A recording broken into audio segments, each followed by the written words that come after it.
This is the day after the initial job was done. I was so afraid that I had done something wrong that I didn't want to come out and crank it up.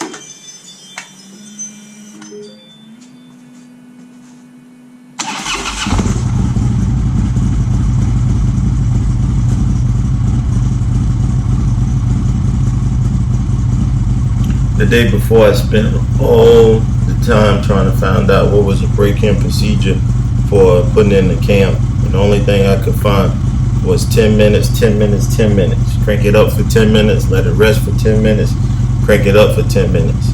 And that's what I did. I went around the block.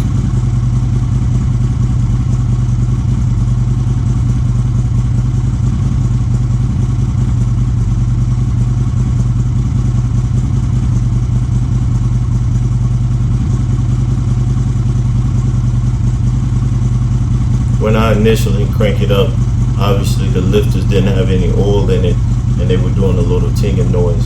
But after a while that subsided and everything that seemed to be going well. I heard a little tinging in that back rear cylinder, and the next day, which is this day that you see in the video, I took it to Harley so they can tune it.